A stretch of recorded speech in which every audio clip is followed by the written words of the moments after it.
Blog Talk Radio.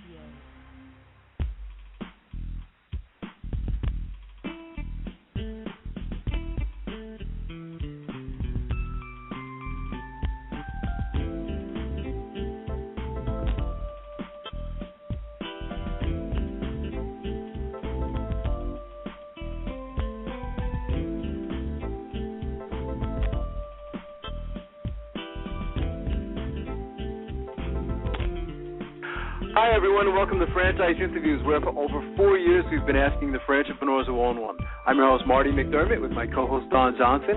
And if you've ever dreamed about owning your own business, then you've come to the right place.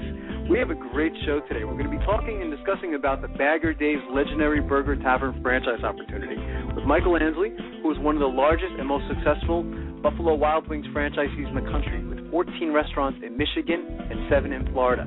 We're also meeting with a veteran in the franchise community, Bill McClintock, who has played an integral role in the growth of several well-known companies over the course of his 25-year career. And that's coming up on Franchise Interviews. So stick around because we got a great show.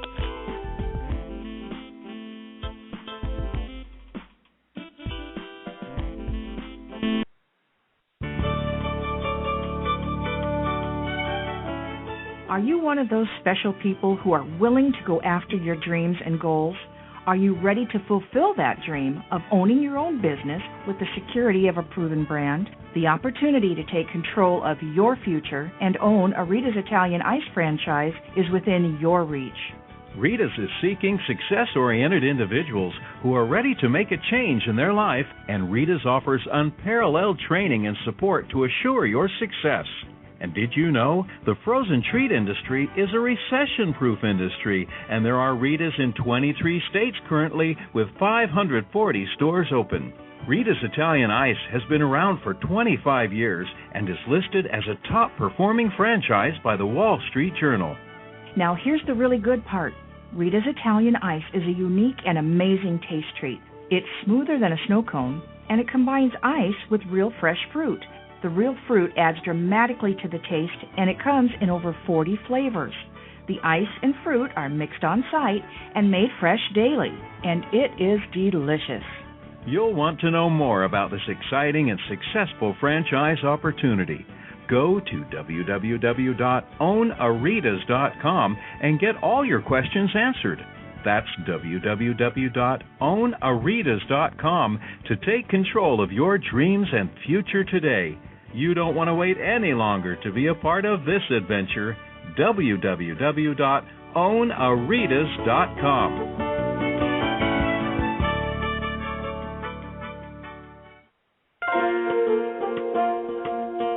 Who's helping build America one small business at a time? Franchise Inc., a free consulting service. For years, Franchise Inc., a national company, has been helping people franchise their business concept and help folks like you own a franchise. With over 2,500 franchise systems out there, it can be awfully confusing. Don't take chances with your future. At Franchise Inc., we've done the homework for you. We can help match your interest and background with the franchise that's right for you. And we only work with proven franchise systems with a solid reputation and track record of success. The consultants at Franchise Inc. can help you with your short and long-term wealth strategy. Give us a call today and we'll send you free our best-selling book, Solving the Puzzle of Owning a Franchise. Remember, it's not just owning a franchise, but finding the right one for you. Call us at 800-961-0420 for a quick consultation to discuss what's important to you, your business, and your future. The service is free. The book is free. What do you have to lose? Find the business that's right for you. Call Franchise Inc. at 800-961-0420. That's Franchise Inc. at 800-961-0420.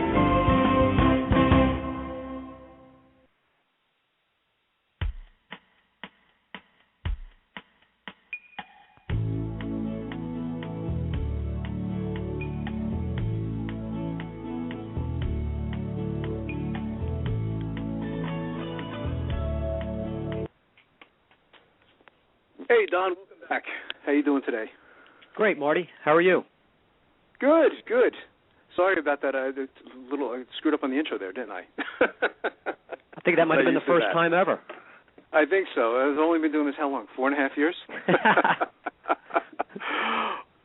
show, Don. We had an interesting show last week. We met with Kilwins, didn't we? The Kilwins franchise opportunity. And those guys are in, I guess they started in northern Michigan, and they've been in business a long time, 1947, and earned a reputation for its quality products and excellent service. It says using the finest and freshest ingredients. Their products are a pleasure to sell. They delight in seeing their customers' enjoyment of them. I thought the gentleman did an interesting and very good job at presenting the opportunity. What'd you think about last week? Yeah, I mean, I thought it was a great show. Business that's been around for years, and I even said on the show, I mean, that's such a selling point where you can have right in your store pictures of back in the 40s and the 50s, and that type of business has been around for years. I mean, it really gives the consumer confidence that, hey, I mean, these, look how long they've been around for. It must be good stuff they have in the store. That's kind of how I think. Hey, if this place has been around that long, there's a reason for it. And they got into franchising, and I mean, there's no doubt that they're going to continue to grow, and it's a nice type of franchise to own. That if you have a good location, people are coming in, they're happy, they're getting candy and ice cream, and I don't think they have. I mean, there's competition with a lot of ice cream businesses out there, but I like how they combined, both of them. Yeah, it's interesting. It was funny. We were talking a little bit about the recession. We talk about it a lot, because of course, you can't avoid talking about the topic. But there's some studies out there that say that people eat more chocolate and sweets, I guess, when there's a recession. Which is kind of, an interesting kind of survey, for this type of business. I like the fact also, with their history, their long history, it kind of adds to, I think, the experience when you go into a Kilwins, doesn't it? Like you were saying, it's, this place has been around a very long time, has a long history. It was a great story the gentleman was telling. When you're in franchise development, you go in to visit the franchisees. There was one franchisee, Don, I guess it was I don't know if it was Chicago, but he could never actually get a chance to talk to the franchisee because they were always so busy, and those are great stories when you hear things like that, It's a $75 billion industry, $45 billion alone for ice cream, and amazing. Yeah, Steve Titus is doing he did a real nice job of, just describing the whole franchise and the past, present, and where it's going, and So it was a good show. It's nice, too, having the customer come to you, isn't it, Don? As opposed to you going out looking for customers. Again, a lot of times when you're looking to buy a franchise, you're taking this deep analysis on your personality, and you have to ask yourself, what do you like? What are you comfortable with? And some people are more comfortable having the customer come to them. I think, of course, you need to have some type of personality, to, of course, get into this business because you're managing people and you're working with customers. So I think you have to like people. But it's nice to know sometimes that the customers are going to come to you as opposed to you going out and looking for the customers, So I like that as well. So location is very important, I think, with this type of franchise as well, isn't it, Don? I think there were some interesting locations. Was Steve talking about Las Vegas? Yeah, that was one. I could see these guys in Atlantic City too, right? Right. Like in the casinos or perhaps like cruise ships and things like that. It makes sense. But yeah, location is also critical to this business as well. So yeah, I thought Steve did a great job, and it was one of those franchises that kind of it made you hungry after the show. You're craving sweets all day, didn't you? Yeah, definitely. Oh, today we're going to be craving some burgers, I think, aren't we? Who do we got on today? Well, we're having Bagger Dave's Legendary Burger Tavern. I love the name. We're having Michael Ansley, who's a very large Buffalo Wild Wings franchisee who's now getting involved with this franchise, and Bill McClintock is going to be on the show, and he's been in franchising for several decades, and he's going to tell us all about Bagger Dave's and how the concept got started and what's happening. So looking to have a couple of franchise pros on the show. Yeah, absolutely. So looking forward to, learning from those guys as well. So, yeah. And I had some interesting topics, too, that we wanted to get to. Of course, we didn't get to cover everything last week, so. Right. What do we got this week? Here's something from the Franchise Times magazine by Stephen Peace. Franchisee Bill of Rights can face tough road to recognition Just as the authors of the Bill of Rights, the first 10 amendments to the U.S. Constitution, used the Magna Carta as a blueprint, a small ad hoc committee of coalition of franchisee association members are piecing together a vision statement of their own requesting fairness and franchising. Franchising is an extremely powerful tool, probably the greatest replication tool since Ford invented the assembly line for Model T, says Jim Cohen, a committee member and president of Dunkin' Donuts Independent Franchise Owners Association. I do think a franchise Bill of Rights is something that could evolve. But first, the framers are seeking input from 200 franchisees from associations both independent and recognized, and tying in language crafted from previous documents written by franchisee associations such as the American Franchisee Association, the International Association of Franchisees and Dealers, Asian American Hotel Owners Association, and the American Association of Franchisees and Dealers. So I guess there's two different of those associations. The concept first needs to gain grassroots endorsement and evolve as franchising is evolving, Cohen says. While this idealistic inroad to establish universal franchisee routes is notable, it might see a fairly substantial roadblock in getting franchisors to sign off on it. That would be a potential avenue for it, for franchisors to endorse the concept and produce the franchise agreements that were considerate of the Bill of Rights, he says. It's kind of interesting. Wow, interesting. It is. Charlie Mellington, the International Franchise Association's Senior VP of Public Policy and Government Affairs, says the IFA already has a code of ethics to guide members in their business dealings and relationships. Getting the IFA on board with a franchisee association-crafted Bill of Rights is one thing, even if CFA is reportedly considering language in line with IFA's document.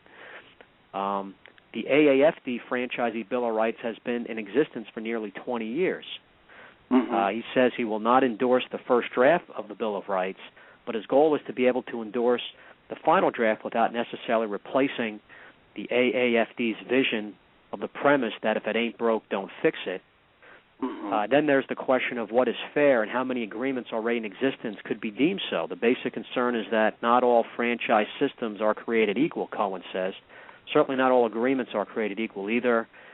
But with an established Bill of Franchisee Rights, new franchisees wouldn't be signing agreements blindfolded, Cohen says. It's for the prospective franchisee to be able to determine what's fair and what's not fair.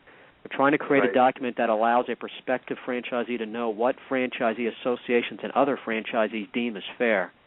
It's kind of interesting. I mean, you would think the franchise disclosure document, the franchise agreement from each individual franchise system helps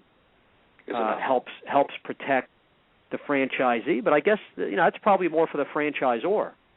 So I guess they're like with any industry. I guess they're always trying to protect the consumer or the investor, or the buyer of a franchise system. What they're looking to do here should be interesting to see what comes about from this. It's I guess what Jim Cohen is saying. I guess the more comfortable the franchisee is in their protection, if there's some type of overriding document, this franchisee Bill of Rights, I guess that might lead to more buyers and investors into franchises.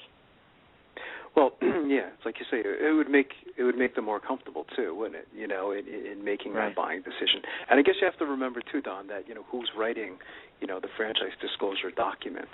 Is the franchisor is writing it, right? So, of course, it's going to be in their favor.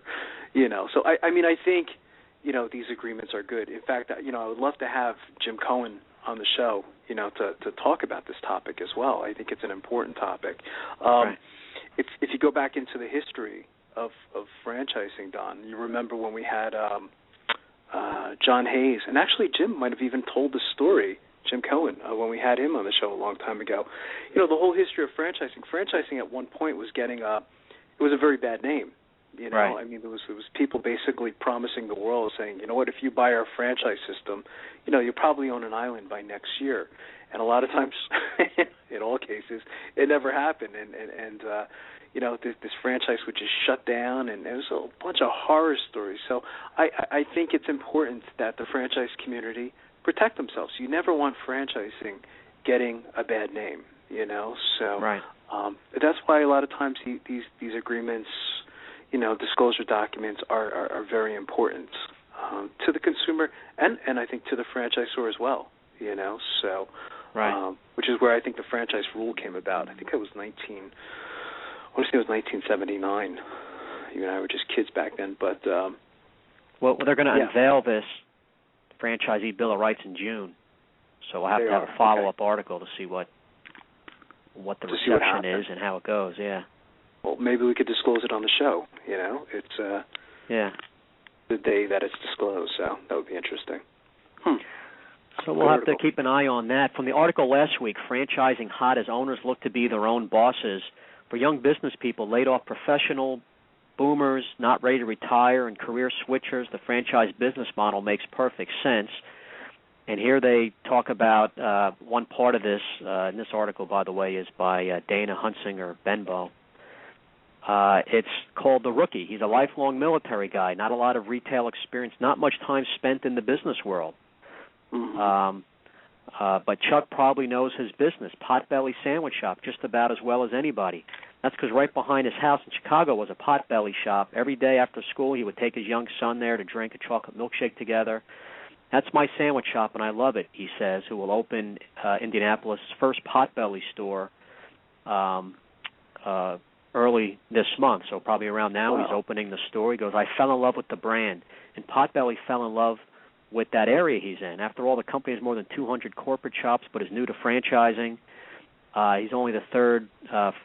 His store is only the third franchise location. They have 200 corporate stores, so he's getting in early as far as the franchising side. He says, we targeted Indianapolis because we believe there's a cult and a core group of Potbelly customers in that marketplace, says Mike Walters, franchise zone manager. We are not in an immediate rush to say we need to have 1,000 of these by tomorrow. For Chuck, it's having one shop as a dream for him. I've always wanted to create my own business.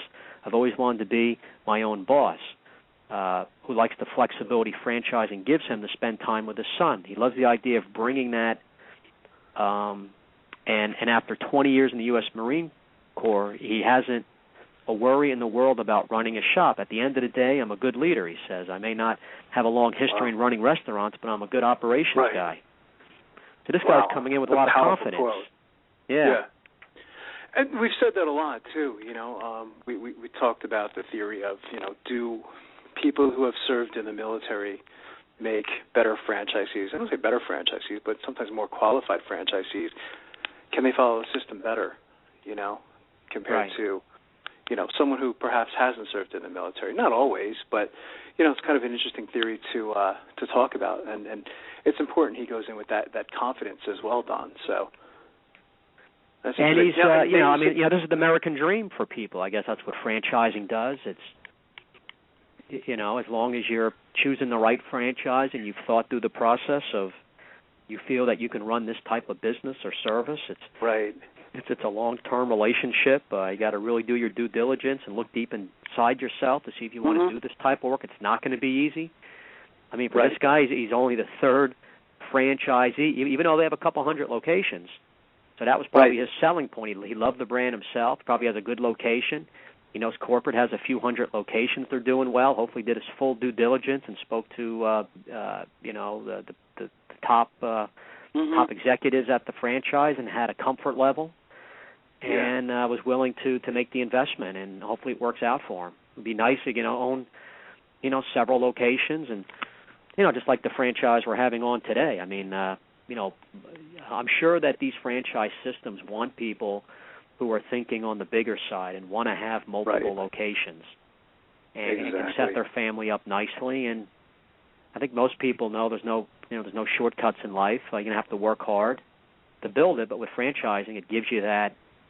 And it was funny when we had on Michael Gerber. He brought up that the example he likes to use with franchising. You start off on third base. You remember he talked about that again? Yeah, it was. You mean George Native, right? Right. George Native, yeah. Which both those guys are in the same league, Michael Gerber, George Native. But yeah, it gives you the chance to start off on third base, and that was a great analogy, wasn't it? Because he didn't say a home run, because it's not a home run every single time. But if you have your choice of starting off on third base or first base, which one would you rather start off on, you know? Right. Most people are always going to say third base, you know? I mean, this really is the American dream for this fellow that you're talking about, Don. You know, he has no business experience whatsoever. Right. But, yeah, I mean, franchising seems it's a perfect match, but, you know, for the perfect opportunity for him to get into something like this, you know? It sounds like he's very passionate about the brand, too, which I think is important, isn't it? You know, right. Not to necessarily say that you have to love, you know, the product, but I think sometimes, you know, maybe that comes across, you know, in when he's in the store one day, you know, be talking about how he went there when he was a little, you know, boy or something like that, or he went to have a milkshake with his family or something like that. So it's just it really is a great story of the American dream, and that's what franchising has done. You know, and we've referenced so many of those stories, haven't we? Right. And the article has a picture of him and his son. They're both smiling outside their, you know, I guess where their shop's going to be. So hopefully it works out for him, you know. Yeah. No, it's a great story. I love when I hear stories like that. You know, it's just it's inspirational. Right. So good job, Don. Why don't we do this? We'll take a quick break. I see our guests Michael and Bill have called in, and we'll be right back with more franchise interviews. Good job, Don.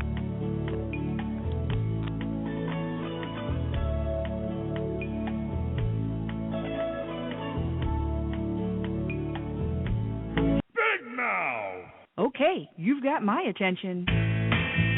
It's a rare event in the world of franchising when an opportunity comes your way that can and will thrive in almost any economic environment.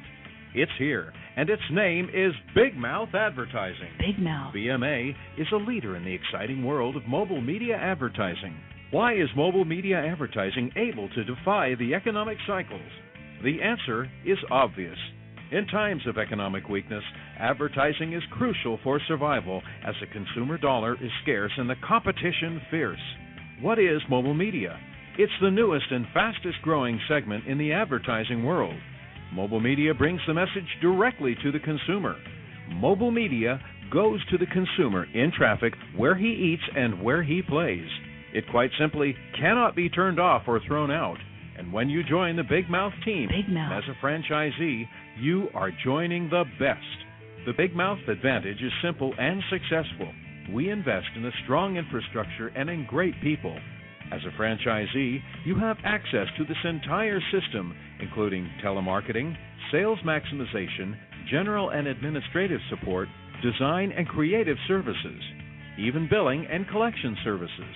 All you need is a mobile media vehicle, a driver, and the willingness to create a financially sound and limitless business for yourself. There are no long-term leases to sign, no expensive build-outs, no office personnel to hire. You will be part of the Big Mouth advertising community and share its entire website and reception services, as well as its complete back-office services. This virtual office guarantees you the freedom to close those sales that will make you a success. We are so proud of our successes that we have voluntarily disclosed our revenue statements. Now, how many other franchises are doing that? Even in these historically rough financial times, Big Mouth Advertising has become a dominant force in the mobile media industry.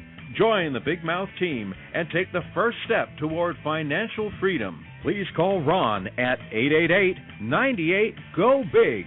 That's 888-98-GO-BIG. Big Mouth! Need a business loan? Talk to Diamond Financial Services, the experts in franchise financing nationwide. Whether you're looking to start a franchise, acquire an existing franchise, or expand your territory through opening new locations, Diamond Financial stands by your side start to finish. From pre-qualification to packaging and presenting your application to securing a financial commitment and through the loan closing process, Diamond Financial is there. While you're waiting, thousands of others are making their financial dreams come true. Don't wait any longer. Pre-qualify now by completing a confidential, no-obligation financial analysis. Let's face it, traditional banks just aren't in the business of financing small business. At Diamond Financial, we specialize in securing franchise loans from $100,000 to $3 million and equipment leasing up to $150,000. Let us help you get started. Go to www.franchisefunding.net or call 877-508-2274. That's franchisefunding.net, 877-508-2274.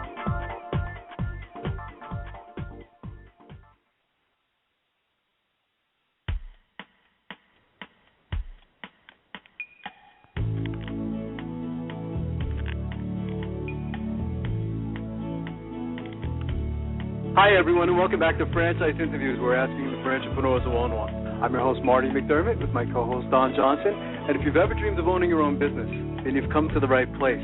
We have a great show today. We're going to be discussing the Bagger Dave's legendary Burger Tavern franchise opportunity with Michael Ansley, who is one of the largest and most successful Buffalo Wild Wings franchisees in the country, with 14 restaurants in Michigan and 7 in Florida. We're also meeting with Bill McClintock, who is a veteran in the franchise community, who has played an integral role in the growth of several well-known companies over the course of his 25-year career. Hi, Michael. Hi, Bill. How you guys doing today? Good. How are you? Good morning. Good morning, gentlemen. Gentlemen, joining us is my co-host, Don Johnson, and I know, Don, you wanted to say good morning to Michael and Bill. Hey, Michael, Bill, appreciate you coming on. Very excited to hear about the franchise. And as I said on the show earlier, I'm not sure if you were listening, I called you guys franchise pros. Does that put too much pressure on you? I don't think so. Yeah, okay. Michael, I thought I'd start off with you. Maybe you could tell us a little bit about your background before, becoming involved with Bagger Dave's, and then we'll jump to Bill. Okay. I became a franchisee with Buffalo Wild Wings back in 1996 in Ypsilanti, Michigan, with my college roommate. Back then it was BW3. Right. Pretty much learned, where not to put a restaurant as far as location, and it was three tough years of learning the business. But right. Luckily it all worked out, and now the current company, as you already said, operates 21 Buffalo Wild Wings. That's fantastic. We now have 4 Bagger Dave's open and operating. That's great. That's great. And Bill, yourself, you're considered a veteran in the franchise community. I've had the opportunity, Bill, of meeting you a couple times at franchise shows, and not to date you, but I know you've been doing this a long time. I think this was over 25 years in the franchise community. That's correct. It's been, I love franchising. It's a great way to expand a brand, and I started franchising back in the late 80s out on the West Coast with a regional concept out there, and the last 15 years I've really focused on the restaurant side of franchising. It's been about 10 years, a little over 10 years, I guess, with Buffalo Wild Wings doing their franchising and franchise real estate, and that's where I met Michael. And we've been good friends since then. So it's I love the concept of franchising. It's a great way to grow a business. That's great. So tell us a little bit about Bagger Dave's legendary Burger Tavern. Bill, maybe when did it start, and what was the vision for it? Well, Bagger Dave's, I know Michael, of course, has been involved with it from day one. I've been following Bagger Dave's for the last 3 or 4 years since it started, and of course been good friends with Michael that time and watched him develop it. I was attracted to Bagger Dave's because not only is the food good, of course in the restaurant business you should have good food, but I like the breadth of the menu. We go way beyond the burger concepts, which are very popular today on the Better Burger segment, and we get into a lot of other good foods, but we also match that with a full-service concept, and we also have the bar element. So I think Michael's done a great job putting it together in that niche just beyond fast casual but short of casual dining. I think there's some room there to grow and do some really good things. And, Michael, what's Marty and I are seeing that this particular segment of burger franchises is really becoming popular the last few years. What's your thoughts on just the industry, and how's Bagger Dave's going to become a leader? Well, the burger industry obviously has always been popular in America, and I think it's 14% of all food sales. So we were looking back in 2006 at that, I guess the fast casual burger segment was just starting to evolve. And it seemed like they were a step above the fast food players, but yet the service model obviously was self-serve. So taking our experience from Buffalo Wild Wings when BW3 Buffalo Wild Wings was more of a counter service concept, and then we were one of the first franchisees to actually roll out full service with that concept. We took that and applied it to the burger segment, and we obviously knew how to operate bar side of the business, so we looked at specializing in craft beers, which have become very, very popular, and a nice selection of wine. We do have some liquor, but it's mostly beer and wine. And we implemented that type of thing in a full-service environment, and we tried to focus on the integrity of the food, making sure that was fresh. We know that the millennials, Gen Y, really like customization. So about 74% of our guests actually build their own burger. We have some real neat options for them. We tried to differentiate the concept by developing sauces that were unique to the Bagger Dave's experience, which differentiates us. And that's how it evolved. We don't have any walk-in freezers. It's a walk-in cooler. It's fresh food. It's been a lot of hard work. We've developed a unique marketing strategy, and we have distribution in place, and we're pretty excited about where we're at. I mean, a real entrepreneur. I mean, you have, a bunch of the Buffalo Wild Wings, and I mean, most people would just be, satisfied with that and keep growing, adding to your, to your current brand. So, what's your thought process? Is it just your entrepreneurial background to want to, or just to stay fresh and just want to get involved in some other type of food category? Well, I'm still fairly young. I just turned 40 in March. We've got a very, very young organization. We have a unique culture. A lot of the people with our company have been with us for basically 10, 11 years, looking for, career paths of their own. And we wanted to diversify the company. I mean, Buffalo Wild Wings is nice, but we're a franchisee. You never know in the future, what might happen there. Plus, we're very reliant on chicken.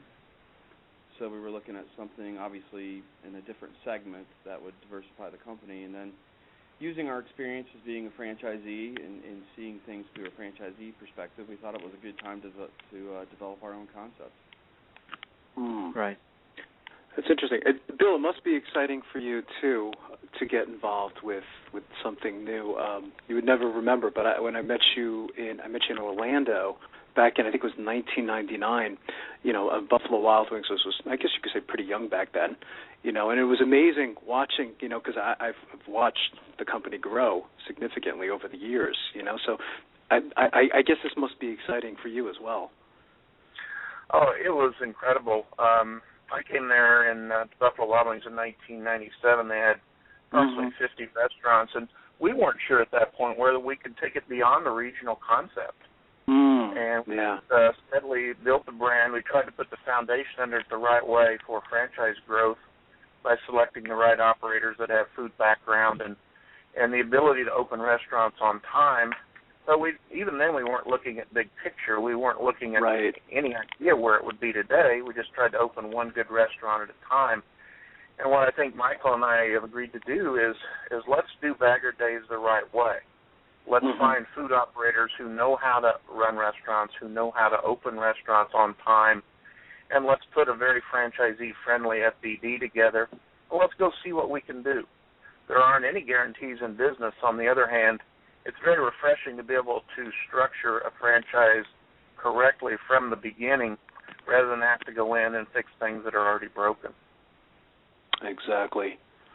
And maybe you guys can expand on that, too, as far as, so it sounds like your ideal franchisee is someone that, of course, has restaurant experience. Anything else, I mean, as far as what you look for in a franchisee? Well, there's three things that are the three legs of the stool that I think any franchise company should look at. One, especially in the food business, is the background in food.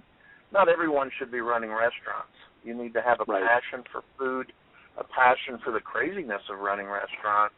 And if you have that, it's wonderful. We also look, obviously, for a financial capability of accessing capital to open restaurants. And the third leg of the stool, sometimes the hardest, is the developmental skill to open restaurants on time, because nobody makes money till the restaurant opens, so let's get it open on time and see what we can do. So it's exciting for me to be doing this with Michael and his group at this point, because we think we've got a good horse to ride. That's interesting. What about the location? What's the ideal location, and how much space is actually required to open up a Bagger Dave's? Let me have Michael take that one, because he's selected all the locations to this point. The average size, we're looking at about 4,000 square feet, and we'd like to have about 150 seats, mostly end cap positions in shopping centers, potentially retrofitting, potentially an old standalone restaurant. There's quite a few available out there. We're actually looking at a big boy up in Grand Rapids, a little bigger than we'd like, so we're going to tear down a portion of it, but we're getting in on potentially a bank short sale. But we're looking for markets that have strong retail, strong office, and strong residential, because Bagger Dave's, we're seeing a good mix. We're getting about 40% lunch, 20% middle of the day, and 40% dinner. And I think that lends itself to the fact that we have full service in a bar. And what's the experience? I guess people nowadays, having great food and good price is great, but people like kind of the experience of, and that's why they'll keep coming back. Well, what happens when someone walks into a Bagger Dave's? What is it that they see, and why is it really, going to be successful, Michael? Well, we the thing's evolved, but we have cherry paneling, which today people typically do a wainscot and typical drywall from that point on. We're actually putting a very, very rich interior together with, we have local sepia prints that we get through the local historical societies. We've worked with the University of Michigan Library.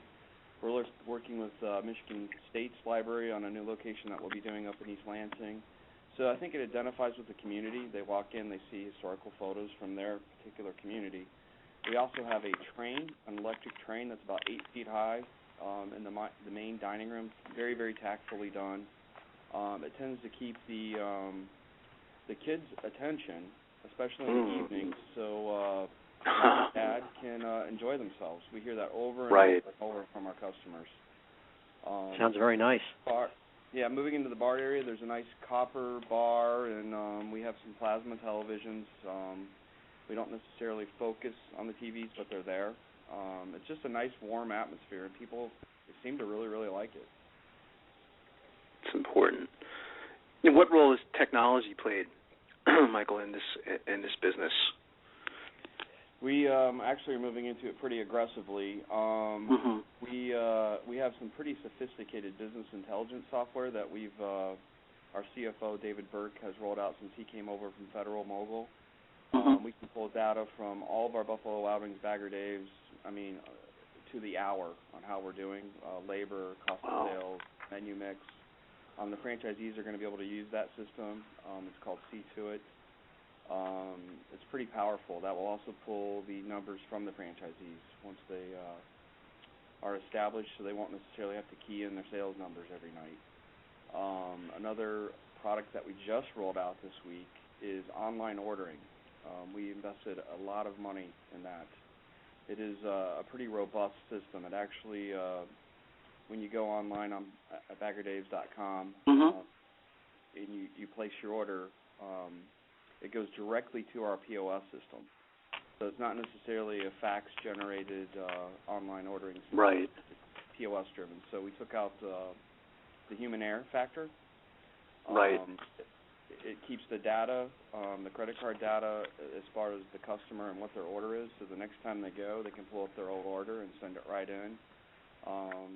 It's actually pretty cool. We actually took a good look at California Pizza Kitchen, Jimmy John's, Chipotle, Specialties Cafe in San Francisco, and we modeled our system after all of those. We found those to be the most successful or well-designed ones in the marketplace, so we wanted ours to mimic, that type of ease of operation. So that just rolled out. We're pretty excited about it. We think it's going to help drive our carry-out business. Wow. Yeah, the technology is amazing, isn't it, Don? When we hear about these stories about everything that's going on with the technology of something just like this, and it's interesting. I guess if an order got screwed up, you can blame the customer then, right? You don't have to worry about the human error aspect, because they're putting it in. So it is truly amazing. So, Michael, what do you like most about this business and this industry? I mean, if I spoke to you 20 years ago, did you see yourself doing something like this and becoming so successful with everything that you've done through franchising? I would have never envisioned being where I'm at today. It's been a lot of hard work. I can tell you all kinds of stories. Bill knows several of the stories and things I've gone through trying to get locations opened.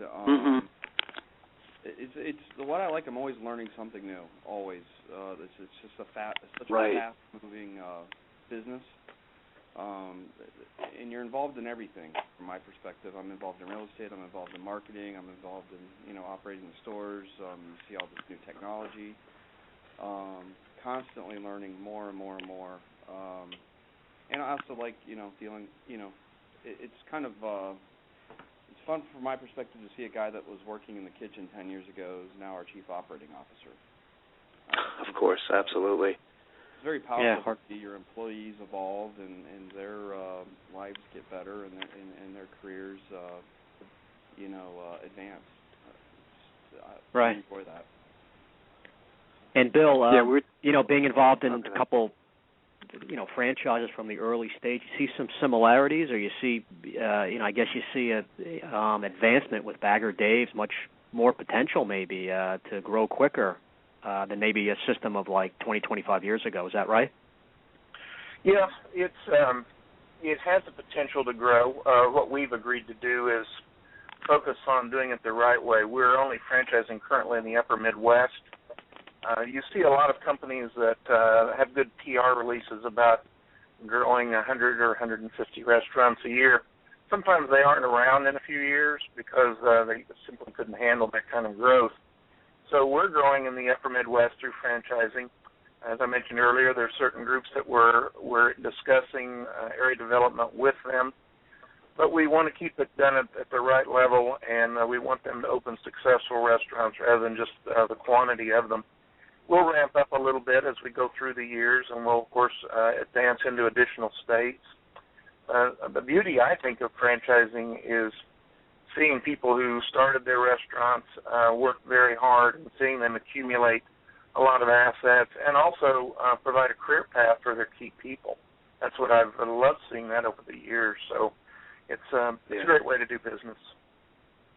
Yeah, we were talking about a story earlier, Bill and Michael, about a gentleman. He was in the military. Was it like 20 years, Don, 25 years? And I guess he wanted to go into, a business or own his own business, but had no business experience, and franchising was a good match for this particular gentleman. It was really like an inspirational story, talking about it, the American dream, to be able to do that through franchising. We've referenced hundreds of those stories, throughout the 4 years of doing this show, so it is truly exciting. It was interesting, Don, how Michael was emphasizing the hard work aspect too, wasn't it? Right. This is going to be hard work. I think a lot of our listeners, sometimes they have a misperception that, you kind of just open up a franchise and everyone comes.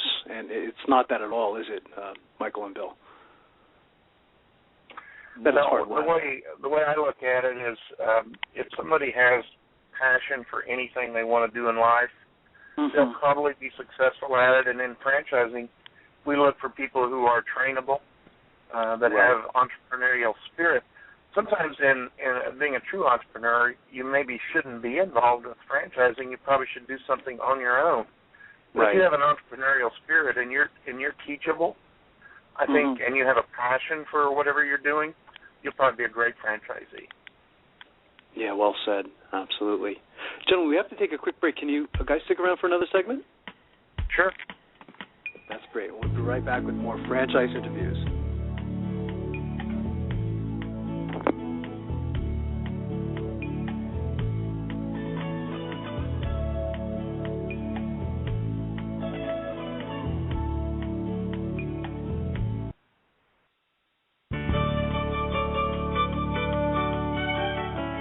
Are you one of those special people who are willing to go after your dreams and goals? Are you ready to fulfill that dream of owning your own business with the security of a proven brand? The opportunity to take control of your future and own a Rita's Italian Ice franchise is within your reach. Rita's is seeking success-oriented individuals who are ready to make a change in their life, and Rita's offers unparalleled training and support to assure your success. And did you know the frozen treat industry is a recession-proof industry, and there are Rita's in 23 states currently with 540 stores open. Rita's Italian Ice has been around for 25 years and is listed as a top-performing franchise by the Wall Street Journal. Now here's the really good part. Rita's Italian Ice is a unique and amazing taste treat. It's smoother than a snow cone, and it combines ice with real fresh fruit. The real fruit adds dramatically to the taste, and it comes in over 40 flavors. The ice and fruit are mixed on site and made fresh daily, and it is delicious. You'll want to know more about this exciting and successful franchise opportunity. Go to www.ownaritas.com and get all your questions answered. That's www.ownaritas.com to take control of your dreams and future today. You don't want to wait any longer to be a part of this adventure. www.ownaritas.com.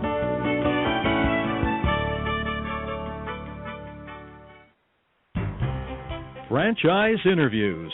For over 2 years now, Franchise Interviews has been giving you an up-close, behind-the-scenes look at franchising and entrepreneurship. Through our website, franchiseinterviews.com, where you can hear and read interviews as well as get tips from some of the most successful sources in franchising. And our weekly franchise radio show, where each week you get to hear a new interview with franchisors, franchisees, franchise authors, experts, and attorneys. And our free franchise newsletter, which is a must-read for anyone looking to buy a franchise. And don't forget to listen to our podcast, Great Quotes in Franchising.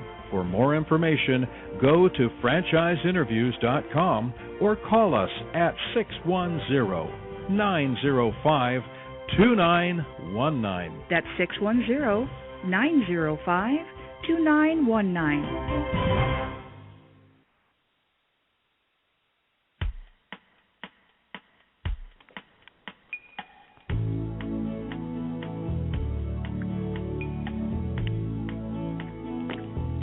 Hi, everyone, and welcome back to Franchise Interviews. We're asking the entrepreneurs who own one. I'm your host, Marty McDermott, with my co-host, Don Johnson. If you've ever dreamed of owning your own business, then you've come to the right place. And today we're discussing the Bagger Dave's legendary burger tavern franchise opportunity with Michael Ansley and Bill McClintock. And, Don, I think you're up. Michael, tell us a little bit about training for the new franchisee, and then maybe, Bill, you can add a little bit to that, too. Well, we've got I guess somebody that's going to head up the training. Her name is Jamie Kane, and she's actually been the general manager that's opened all 4 of our corporate locations as the general manager. And she'll be heading up that campaign, and they'll spend about 3 weeks in one of our restaurants with her, learning how to manage and operate and do pretty much every facet of the business. At least their operating people will. And right. From there, we'll go down and we'll probably spend about 2 weeks in their restaurant, helping them get their restaurant open and then operating it after it opens. We've got all of our training manuals done, our spec sheets done, and pretty much the distribution is set up as well. And Bill, what else is interesting about the training process? Well, as Michael mentioned, one of the key factors is at the opening. As you guys know, when restaurants are getting ready to open, it's a pretty crazy time. And the franchisee, especially their first restaurant, even though they have other brands with food, the first restaurant with your brand it's always a pretty stressful time the week before opening, and whenever those opening teams show up from the company, that franchisee, a lot of stress comes off of them, and they kind of relax, and then they can go ahead and get the restaurant open on time. We do stick around then an additional week to help them fine-tune after the restaurant's open, any loose ends that might be there, and I think that's a key part of training. Typically, training would occur from the 3 weeks of training would begin about the time construction starts on the restaurant, and then they'll go back just a month or so before the restaurant opens and go ahead and start their hiring. So training should lead right up to the opening, and so they'll be ready to have a great opening. And then we have a plethora of operations people that'll also be there to support, including myself. I plan on attending the first few openings, and we're going to throw everything at the first few franchisees. We really, really want them to be successful. So, Michael, what advice would you give to our listeners as far as their quest for buying a franchise? What would you say to them? Well, they really, really need to do their due diligence. They need to, spend some time in whatever restaurant or franchise they're looking at. We hope it's Bagger Dave's. They need to make sure that they have a support system in place with their family, because it's going to be a lot of long hours. They need to take a hard look at their market, real estate, because I've learned the hard way in this business: location, location, location. And then from there, once they become engaged with a franchise or a restaurant concept, they really need to take the training serious. Because if they don't,